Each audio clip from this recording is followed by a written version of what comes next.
आज देखिए Joseph Prince के साथ। अब मैं आपसे एक बहुत ही सरल बात साझा करने वाला हूं जिसे आप अपने साथ ले जा सकते हैं, क्योंकि ये कुछ ऐसा है जिस पर मेरी पत्नी और मैं बात करते हैं और पिछले कुछ सप्ताहों से मैं इस पर जोर देता रहा हूं। ठीक है, और ऐसा लगता है जैसे एक नई पूरी पीढ़ी है जो इस समझ से रूबरू नहीं हुई है कि कैसे ये महत्वपूर्ण भाग यानी स्वर्ग की मुद्रा काम करती है। वो ये समझते नहीं है, ये जो नई पीढ़ी है, और बहुत बार वो अभी भी कोशिश कर रहे होते हैं परिणाम को ढूंढने की, वो चीजें ढूंढने की कोशिश कर रहे होते हैं। वो नहीं जानते हैं कि विश्वास में कैसे कार्य करते हैं। और ये पूरी नई पीढ़ी है, हम उसकी परवाह नहीं करते। अब जो हम कहते हैं, पता है, हम सब बातें लिखते हैं, हम बातें ब्लॉग करते हैं, हम कुछ बातें कहते हैं बिना शब्दों के। जिस तरह परमेश्वर ने आपको नियुक्त किया है, आपको बनाया है, आज वो सब बदल जाएगा। मैंने पिछले हफ्ते हाल ही में कहा है कि नई वाचा के अधीन सचमुच अगर आप भक्ति को समर्पित हैं, हालांकि आप जितना हो सके उतने अधिकारी हैं, इसका मतलब ये नहीं कि नई वाचा में आपको आशीष मिले, ऐसा बिल्कुल भी नहीं है। ऑलराइट, क्योंकि नई वाचा है पूरी की पूरी विश्वास के बारे में। आमीन। और इसीलिए एक विश्वासी के जीवन में आशीष की कमी आखिर किस बात का लक्षण है? भक्ति के अभाव का नहीं, पर विश्वास के अभाव का, यानी अविश्वास का। कहीं अपने जीवन में कई बार हम विश्वास नहीं करते। हम दृष्टि द्वारा काम करते हैं, संवेदना द्वारा काम करते हैं। क्या आप सुन रहे हैं मुझे? 2 कुरिन्थियों 4:13 हम इसे इस्तेमाल कर रहे हैं, और लगता है पवित्र आत्मा मुझे यहां से जाने नहीं दे रहा है, और लगता है कि आपका जीवन बदलने वाला है। आमीन। 2 कुरिन्थियों 4। और इसलिए कि हम में वही विश्वास की आत्मा है जिसके विषय में लिखा है कि मैंने विश्वास किया और इसलिए मैं बोला। आमीन। तो हम भी विश्वास करते हैं और इसीलिए बोलते हैं। अब ये बहुत ही सरल सी बात है कि विश्वास एक बहुत ही सरल चीज है। आप दिल में विश्वास करते हैं और उसे अपने मुंह के द्वारा बाहर बोलते हैं। यीशु कहते हैं बहुतायत से एक नेक मनुष्य अपने हृदय के सारे खजाने बाहर लाता है, प्रकट करता है, अपने जीवन में अच्छी अच्छी बातें बाहर लाता है। तो इससे पहले आप जीवन में अच्छी बातें देखना शुरू करें, ये आपके दिल में होता है। अगर आप दिल में नहीं देखते हैं तो आप बाहर नहीं देख पाएंगे। आमीन। चाहे आप बीमार हैं और डॉक्टर आपको बुरी रिपोर्ट देते हैं, ठीक है, और आपके एक्सरे या फिर MRI का वो दृश्य, चाहे ये जो कुछ भी हो, ठीक है, वो अभी भी आपके सामने है, वगैरह वगैरह, बजाय परमेश्वर के वचन के, ये कि यीशु के कोड़े खाने से आप चंगे हुए हैं।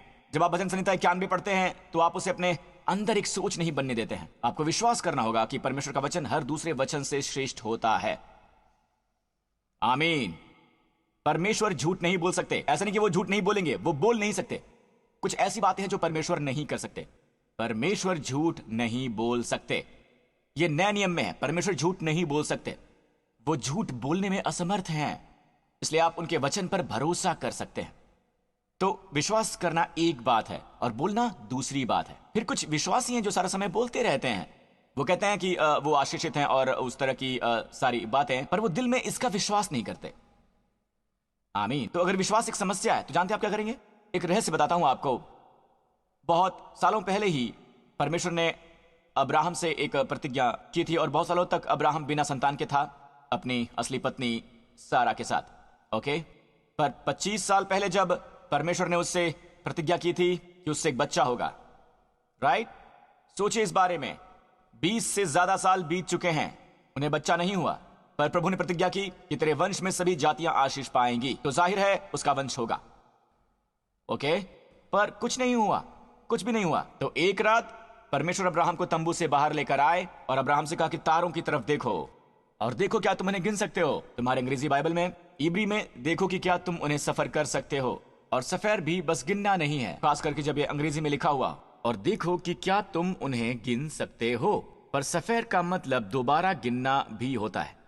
गिनने का मतलब है कहानी का वर्णन करना, कहानी बताना, कहानी को सुनाना।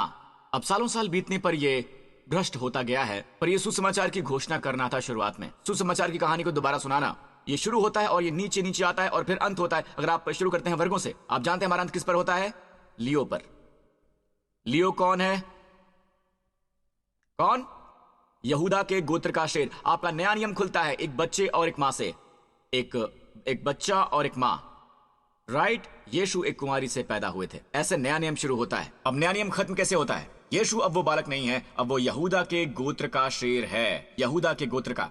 आप देख सकते हैं, तो सुसमाचार की कहानी वहां है। आमीन। अब ये देखिए, कुछ हुआ था जब परमेश्वर ने उसे तारों को देखने को कहा, और उसी समय परमेश्वर ने उसे प्रतिज्ञा दी, तेरे वंशज तारों की तरह ही होंगे, तारों की तरह।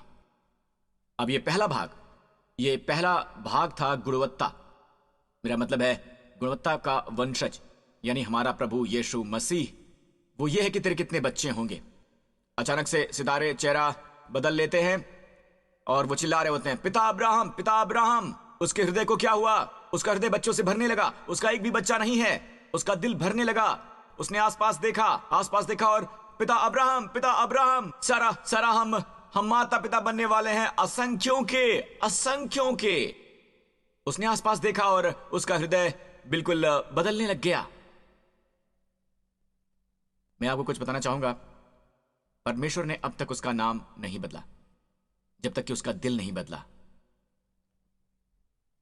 क्योंकि बोलने से पहले आपको विश्वास करना होता है। तो प्रभु ने पहले उसका दिल भर दिया संतान से। देखिए, आप जिसके लिए भी परमेश्वर पर विश्वास कर रहे हैं, आप विश्वास कर रहे हैं अपने बिजनेस में सफलता के लिए, आप विश्वास कर रहे हैं एक परिवार के लिए जो एक मेल मिलाप वाली हो और जिसमें अधिक से अधिक आशीष हो। इस वक्त से कहीं ज्यादा आप घर नहीं आना चाहते क्योंकि आप जानते हैं कि घर पर बहुत सारे झगड़े होते हैं, लेकिन आप जानते हैं क्या, विश्वास उसे बदल सकता है। अगर आप परमेश्वर के मार्ग से जाएं, परमेश्वर ने उसका दिल बदला इससे पहले कि परमेश्वर उसकी जुबान बदल देते। क्योंकि उत्पत्ति 17 में सितारों के बाद उसका हृदय बहुत पहले से ही सितारों पर ध्यान लगाए हुए था। 20 साल तक उसने ध्यान लगाना शुरू किया इस तथ्य पर कि उसका हृदय विश्वास से भरा हुआ है कि वो पिता बनने वाला है। फिर प्रभु ने उसका मुंह बदला। अब तुम खुद को अलग नाम से पुकारो। पता है परमेश्वर ने ऐसा कब किया?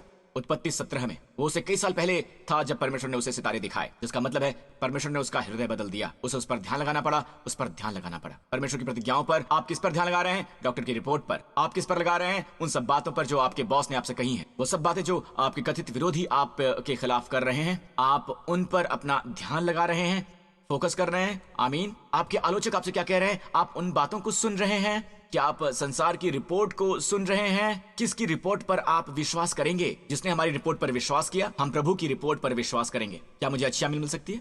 तो परमेश्वर ने उसका दिल बदल दिया। और फिर उत्पत्ति 17 में 1 साल पहले जब इसहाक आया, सोचिए इसके बारे में। इसहाक के आने से 1 साल पहले परमेश्वर ने उसका मुंह बदल दिया और कहा कि अब से तेरा हृदय विश्वास से भरा होगा। उससे बदल दो जो तुम खुद के बारे में कह रहे हो। तुम खुद को अब्राम कहना बंद करो, बल्कि कहो खुद को अब्राहिम, जिसका मतलब है बहुतों का पिता।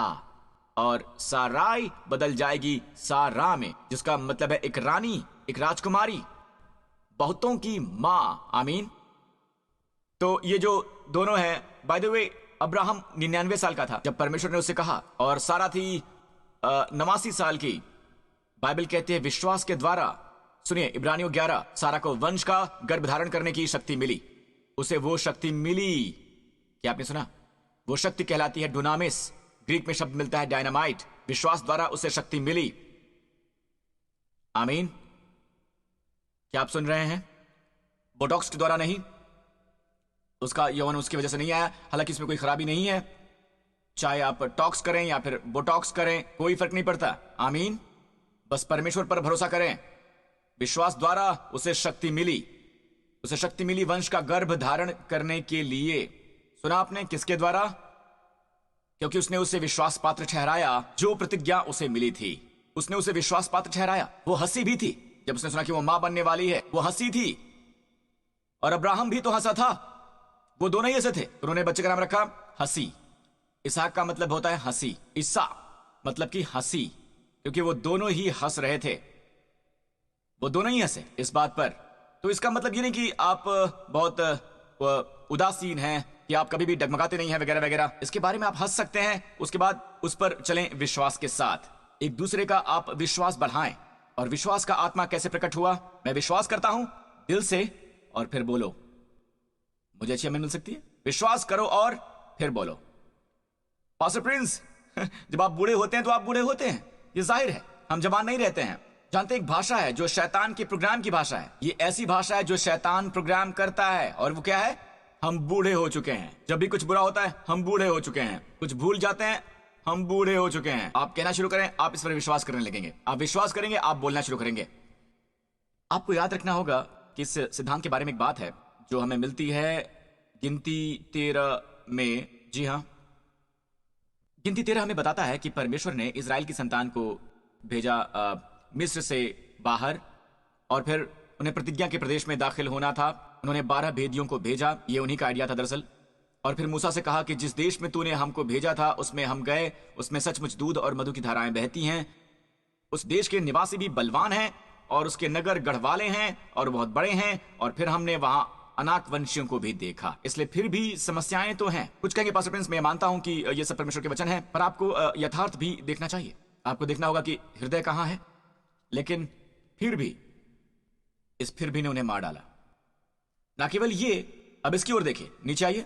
जो कालेब ने कहा, उसने लोगों को चुप कराया और कहा कि हम अभी चढ़ के उस देश को अपना कर लें, क्योंकि निसंदेह हम में ऐसा करने की शक्ति है। पर जो पुरुष संग थे उन्होंने कहा कि उन पर चढ़ने की शक्ति हम में नहीं है। तो एक आत्मा है जो कहता है कि हम शक्तिशाली हैं। परमेश्वर ने कहा, उन्होंने कहा कि अंदर जाओ और उस देश पर अधिकार करो, क्योंकि परमेश्वर ने कहा कि हम शक्तिशाली हैं। वो विश्वास को मुक्त कर रहा है इससे पहले ये हो। दूसरे ने विश्वास को मुक्त किया। और दूसरे ने, कितने लोग डर को समझते हैं? भय की आत्मा इसी तरह काम करती है। आप विश्वास करें और फिर आप बोलें, मुझे पता है ये पीड़ा महसूस हो रही है वगैरह वगैरह। ठीक है, मेरे दादा भी इससे ही मरे, मेरे पिता इससे ही मरे थे, इसलिए मुझे डर है। बंद कीजिए ये। आप ये क्यों नहीं कहते कि शास्त्र वचन में परमेश्वर के वचन पर ध्यान लगाना शुरू करो? दीर्घायु से मैं उसे संतुष्ट करूंगा उन सब शास्त्र वचनों से जो हमने तुम्हें दिए हैं, और फिर खुद को मैं स्वस्थ देखता हूं। पता नहीं मेरे दादा को क्या हुआ था, मैं अतीत में जाकर उन्हें पुनर्जीवित नहीं कर सकता, पर एक बात तो है कि मैं प्रभु का धन्यवाद करता हूं कि मैं अपने जीवन में कुछ कर सकता हूं। क्या आपको पता है, बाइबल कहती है अगर कोई मसीह में है तो वो एक नई सृष्टि है। पुरानी बातें, यहां तक कि आपके पिता की भी बातें जो गुजर चुकी हैं, सब बातें नई हो चुकी हैं। न्यू क्रिएशन चर्च, बेहतर है आप सुने। यह है आपका वचन, 2 कुरिन्थियों 5:17। तो उन्होंने घोषणा की, वो छूट गए। भय की आत्मा भी मुक्त होती है विश्वास से। तो डरना और फिर बोलना। क्यों लिखा है बिना विश्वास के परमेश्वर को प्रसन्न करना असंभव है? परमेश्वर को विश्वास का आत्मा पसंद है। क्यों? क्योंकि भय है शैतान के वचनों पर विश्वास करना। विश्वास आता है परमेश्वर के वचन को सुनने से, और भय आता है विश्वास करने से। तो जब भी आप भय में हो या जो कुछ भी हो, आप असल में समर्पित हो रहे हैं और विश्वास कर रहे हैं किसी और पर बजाय परमेश्वर के। आप नहीं कह सकते कि मेरी समस्या यह है कि मैं बहुत ही भयभीत मनुष्य हूं। जी नहीं, बिल्कुल भी नहीं। इस बीच कहीं से यह भय आ गया। बेहतर है समझ लें कि यह शैतान है, और हमेशा भय ही शैतान की कार्यशैली है। तो वो कहते हैं कि उस प्रदेश पर अधिकार करने में हम सक्षम नहीं है। ओके, नीचे आते हैं। और उन्होंने इस्राएलियों के सामने उस देश की जिसका भेद उन्होंने किया था यह कहकर निंदा भी की कि जिसका भेद लेने हम गए थे वो देश अपने निवासियों को निगल जाता है। और जो पुरुष हमने देखे हैं वो सब बड़े डील डॉल के हैं। देखो उनके हृदय में क्या है ना? उनमें से केवल 2, यहोशू और कालेब, कहते हैं हम सक्षम हैं। बाकी कहते हैं आमीन। हमने विशाल लोगों को देखा, उन्होंने अनाक वंशियों को देखा, और उनके सामने हम टिड्डे के समान दिखाई पड़ते थे। वो लोग नपीलों की तरह हैं। हमने उनकी ओर देखा, वो नपीलों की तरह हैं और हम टिड्डों की तरह हैं। वो ऐसे ही खुद को देखते थे। ये याद रखिए, आप जिस तरह खुद को देखते हैं वही रूप है जिसमें शत्रु आपको देखेगा। अगला अध्याय। और सब इजरायली मूसा और हारून पर बुड़बुड़ाने लगे और सारी मंडली से कहने लगी कि भला होता हम मिस्र में ही मर जाते, वो इस जंगल में ही मर जाते। अब ध्यान दीजिए, आप में से जो मृत्यु के बारे में बात करना पसंद करते हैं, उन्होंने कहा कि भला होता कि हम मिस्र में मर जाते, मिस्र की जमीन में। अच्छा होता हम जंगल में ही मर जाते। यहोवा हमको उस देश में क्यों कर लेकर आए? क्यों तलवार से मरवाना चाहते हैं? हमारी स्त्रियां और बाल बच्चे तो लूट में चले जाएंगे। क्या अच्छा नहीं कि हम मिस्र देश लौट जाएं? फिर नीचे आइए। उस पर जो यहोशू और कालेब ने कहा, जो देश के भेद लेने वालों में से थे, उन्होंने अपने वस्त्र फाड़कर इजरायलियों की सारी मंडली से कहने लगे कि जिस देश का भेद लेने को हम इधर उधर घूम कर आए हैं वो अत्यंत ही उत्तम देश है। यदि यहोवा हमसे प्रसन्न हो तो हमको उस देश में जिसमें दूध और मधु की धाराएं बहती हैं पहुंचाकर हमें देगा। यहोवा के विरुद्ध बलवा ना करो, वो हमारी रोटी है। याद कीजिए अविश्वासी भेदियों ने क्या कहा था। उन्होंने कहा कि हम उनकी रोटी ठहरेंगे, वो हमें चबा जाएंगे। पर यहोशू और कालेब कहते हैं तुम्हारी सारी समस्या बस रोटी है। आमीन। वो समस्या जो इस समय तुम्हारी है वो है तुम्हारी रोटी। तुम इसे खाओगे, तुम पचाओगे और शक्तिशाली बन जाओगे। वो सुरक्षा है, वो हमारी रोटी है। छाया उनके ऊपर से हट गई है। कई बार हम भी ये देखते हैं कि सुरक्षा की छाया हम पर से हट गई है और छाया उनके ऊपर से हट गई है। यहोवा हमारे संग है, उनसे मत डरो। अल्टीरा इज़राइल, न डरो। और उसकी प्रतिक्रिया कुछ इस तरह से है जैसे ये है, ये है, हाँ हमारे पास विश्वास के अगुए हैं। नहीं, उनकी प्रतिक्रिया देखो। तब सारी मंडली चिल्ला उठी कि इनको पत्थरवाह करो। और तब यहोवा का तेज सब इजरायलियों पर प्रकाशमान हुआ। अब अंतिम निर्णय परमेश्वर का होगा, और यह था जो उन्होंने कहा। नीचे आइए। ये बुरी मंडली मुझ पर बुड़बुड़ाती रहती है। उनका ये बुड़बुड़ाना मैंने सुना है। मैंने आपसे कहा था कि परमेश्वर को शिकायतें नापसंद है। आमीन। उनका ये बुड़बुड़ाना मैंने सुना है। उनसे कह कि यहोवा की यह वाणी कि मेरे जीवन की शपथ जो बातें तुमने मेरे सुनते कही हैं, निसंदेह मैं उसी के अनुसार तुम्हारे साथ व्यवहार करूंगा। तुमने कहा कि तुम निर्जन प्रदेश में मर जाओगे, तो तुम मरोगे। तुमने कहा इस निर्जन प्रदेश में मरोगे, तुमने कहा था तुम मरोगे। पता, यीशु ने बहुत ही ठोस बात कही थी। मत्ती 8 में हम इस पर आएंगे। मत्ती 8 में यीशु ये कहते हैं, यीशु ने सूबेदार से कहा कि जैसा तेरा विश्वास है वैसा ही तेरे लिए होगा। जैसा तेरा विश्वास है, हम इसे अंडरलाइन करेंगे इस वचन को। जैसा तेरा विश्वास है वैसा ही तेरे लिए होगा। उन्होंने ये नहीं कहा कि सही परिणाम तुम्हारे लिए होगा, अगर सही विश्वास किया है तो। ये नहीं कहा उन्होंने। जो तेरा विश्वास है वैसा ही होगा। पास्टर प्रिंस, आप जो प्रचार कर रहे हैं वो सब बकवास है। जैसा तेरा विश्वास है वैसा ही होगा। जो आपने कहा उस पर विश्वास नहीं करता कि जैसा तेरा विश्वास है वैसा ही होगा। परमेश्वर ने ये नहीं कहा कि तुमने सही विश्वास किया या गलत विश्वास किया। तो समस्या यह है कि यीशु ने कहा भले भंडार से तुम भली बातें निकालते हो और बुरे भंडार से तुम बुरी बातें निकालते हो। ठीक है, जो आप विश्वास करते हैं आज आपके जीवन की गुणवत्ता आपके उस विश्वास का परिणाम है जो आपने अतीत में किया था। आमीन। चलो चलते हैं गिनती 14 पर। आप पाएंगे कि वो कब तक बुड़बुड़ाएंगे, कब तक, जब तक मैं जीवित हूं। वो क्या कहते हैं? मैं उनके साथ भी वही करूंगा, ये उनके साथ होगा। और अब इसकी ओर देखिए। प्रभु कहते हैं तुम सब जिन्होंने मेरे खिलाफ शिकायतें की थी, तुम्हारी लोथें इसी जंगल में पड़ी रहेंगी। तुम सब की जो भी 20 वर्ष या उससे ज्यादा हैं, सिवाय कैलेब के, बाकी सब इस धरती पर ना आएंगे। कालेब और यहोशू को छोड़कर कोई भी उस देश में न जाने पाएगा। पर क्यों? क्योंकि कालेब का आत्मा अलग है। परमेश्वर ने कालेब के बारे में क्या कहा है? देखिए जरा। मेरे दास कालेब के साथ और ही आत्मा है। प्रभु को यह पसंद है। आपके अनुसार ये किस तरह का आत्मा है? हम में बिल्कुल वही विश्वास की आत्मा है जिसे परमेश्वर पसंद करते थे। बिना विश्वास के परमेश्वर को पसंद करना असंभव है। और विश्वास के बारे में कुछ ऐसा है जो परमेश्वर नहीं करते हैं। अगर आप में विश्वास है तो आप पर पूरा ध्यान रखेंगे और आप पर पूरा फोकस करेंगे। विश्वास उन्हें ज्यादा प्रसन्न करता है किसी और चीज के मुकाबले। पर पास्टर प्रिंस, मैं दान में पैसे देता हूं, ये अच्छी बात है, पर क्या आप इसे बिना विश्वास के भी कर सकते हैं? आमीन। इससे कोई लाभ नहीं होता। विश्वास है उस पर भरोसा करना जो परमेश्वर कहते हैं कि सच है, उस पर नहीं जो शत्रु कहता है, उस पर नहीं जो आपकी भावनाएं कहती हैं, उस पर नहीं जो शक्ल कहती है। हम विश्वास पर चलते हैं, दृष्टि पर नहीं। बिना विश्वास के परमेश्वर को प्रसन्न करना असंभव है, क्योंकि उनका आत्मा अलग है। ये बिल्कुल वैसे है जैसे परमेश्वर आनंदित है। इन सब के बीच व्यक्ति है जिसने परमेश्वर को आनंद दिया है।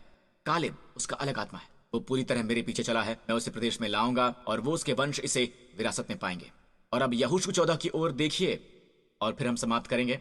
तब यहूदी यहोशू के पास गिलगाल में आए और यपुन्ने के पुत्र कालेब ने उससे कहा, फिर से कालेब ने यहोशू से कहा, तू जानता होगा। सबसे पहली बात जो उसके मुंह से निकली वो ये है, तुम परमेश्वर के वचन को जानते हो और वो परमेश्वर के वचन से भरा हुआ है। तू परमेश्वर के वचन से भरा है। यहोवा ने कादेश बरने में परमेश्वर के जन मूसा से मेरे और तेरे विषय में क्या कहा था? तब मैं 40 वर्ष का था और मैं सच्चे मन से उसके पास संदेश लेकर आया था। मैं सच्चे मन से उसके पास संदेश लेकर आया था। अब तक वो सब जो बुड़बुड़ाते थे, वो सब कहते थे वो नहीं कर सकते, वो पहले ही मर चुके हैं। वो और यहोशू अब भी जीवित हैं। वो दोनों कहते हैं कि हम उस प्रदेश को लेने में सक्षम हैं विश्वास की आत्मा से। आमीन। और वो कहता है कि वो 40 साल का था। और मेरे साथी जो मेरे संग गए थे उन्होंने तो प्रजा के लोगों को निराश किया था, पर मैंने अपने परमेश्वर यहोवा की पूरी रीत से बात मानी। फिर मूसा ने शपथ खाकर मुझसे कहा, इजराइल परमेश्वर के वचन के प्रति सचेत था। मूसा के मुंह से भी, निसंदेह जिस भूमि पर तू अपने पांव धर आया है वो सदा के लिए तेरा और तेरे वंश का भाग होगी। और अब देखिए, जब से यहोवा ने मूसा से ये वचन कहा था तब से 45 वर्ष हो चुके थे। जी हाँ, 45 वर्ष। उनमें यहोवा ने अपने कहने के अनुसार मुझे जीवित रखा है। और अब मैं 85 वर्ष का हूं। जिनमें इजरायली जंगल में घूमते फिरते रहे उनमें यहोवा ने अपने कहने के अनुसार मुझे जीवित रखा है। और मैं 85 साल का हूं। और जितना बल मूसा के भेजने के दिन मुझ में था उतना ही बल अभी भी मुझ में है। जिस पल उसने ये विश्वास किया उसका बुढ़ापा बिल्कुल थम सा गया। आप कह सकते हैं कि उसने बूढ़े होने से इनकार कर दिया। आमीन। जितना बल तब मुझ में था उतना ही बल अब भी मुझ में है। आप कहेंगे ओह पास्टर, ये तो आत्मिक शक्ति है पास्टर, और अब मेरे पास युद्ध के लिए भी शक्ति है। ऑलराइट, नीचे आइए। और इसलिए अब वो पहाड़ी मुझे दे जिसकी चर्चा यहोवा ने उस दिन की थी। तूने तो उस दिन सुना होगा कि उसमें अनाकवंशी रहते हैं। जी हाँ, अनाकवंशी, वही समस्या, वही शत्रु, राइट। अनाकवंशी वो उस प्रदेश में है, और वो कहता है और बड़े बड़े गढ़ वाले नगर भी हैं, पर क्या यह संभव है कि यहोवा मेरे संग रहे और मैं उन्हें देश से निकाल दूं? तब यहोशू ने उसको आशीर्वाद दिया। बाय द वे, पिछले 2 महीने मेरे पास्टर और मैं वहां हेब्रोन में थे, और मैंने उस पर्वत के बारे में पूछा था, और अब ये घरों वगैरह से भरा हुआ है, पर अब भी आप वो पर्वत देख सकते हैं। यही वो पर्वत है जिसके बारे में कालेब कहता है कि मुझे वो पर्वत दो। और वो पर्वत बिल्कुल पिता अब्राहम के बिल्कुल सामने है, मतलब पूरा इज़राइल अब्राहम से आया, जहां पर इब्राहिम और सारा दफन हैं, राइट। मैकपेला, वहां पर पर्वत देखें आप, ये उसकी विरासत हो गया है, ये उसकी विरासत बन गया है। कालेब की विरासत 85 साल की उम्र में वो पर्वत पर गया। उसने उन अनाकवंशियों को मारा जो कि नपीलो थे। आप जानते हैं क्यों? 85 की उम्र में वो अब भी रोटी खा रहा था। तो वो व्यक्ति है जो ये जानता नहीं कि बूढ़े कैसे होना है। और न्यू क्रिश्चियन चर्च के लोग भी बिल्कुल वैसे ही हैं। हर सिर झुक जाएं और हर आंख बंद हो जाए इस पूरे स्थान पर, क्योंकि विश्वासी प्रभु से बात कर रहे हैं। जब आप किसी चीज को प्रकाश में लाते हैं तब वहां अंधेरा नहीं होता, वहां अंधेरा नहीं रह जाता है, तब वहां रोशनी आ चुकी होती है। और बाकी लोग जो कहते हैं पास्टर प्रिंस, मैंने कभी यीशु मसीह को अपना उद्धारकर्ता और प्रभु नहीं माना है, मैंने कभी अपना विश्वास नहीं डाला जो प्रभु यीशु ने किया है, ये आपके लिए अवसर है। बाइबल कहती है परमेश्वर का वचन आपके निकट है, इसे सुनिए, इस तरह आप उद्धार पाएंगे। ये आपके निकट है, आपके मुंह में है और आपके हृदय में है। आप मुंह से स्वीकार करें यीशु मसीह आपके प्रभु हैं, आप अपने हृदय में विश्वास करें प्रभु ने उन्हें मुर्दों में से जलाया, और आप उद्धार पाएंगे। हृदय से मनुष्य धार्मिकता में विश्वास करता है और मुंह से स्वीकृति होती है उद्धार तक। तो इस समय मेरे साथ ये प्रार्थना कीजिए कि हे स्वर्गीय पिता, मैं धन्यवाद करता हूं, मसीह मेरे पापों के लिए मरा और मुर्दों में से जिलाया गया ताकि मैं धर्मी घोषित किया जाऊं। यीशु मसीह मेरा प्रभु है, मेरा उद्धार करता है, और मैं धन्यवाद करता हूं कि अब से मेरा जीवन अनंत जीवन है, वही जो परमेश्वर का जीवन है, जीवन का उच्चतम स्तर, बहुतायत का जीवन। धन्यवाद हे पिता, यीशु के नाम पर मेरे सब पाप क्षमा हुए, मैं अत्यधिक धन्य हुआ, अत्यधिक अनुग्रहित हुआ, अत्यधिक प्रेम प्राप्त हुआ यीशु के नाम पर। God bless you. हम दोबारा मिलेंगे। Love you all.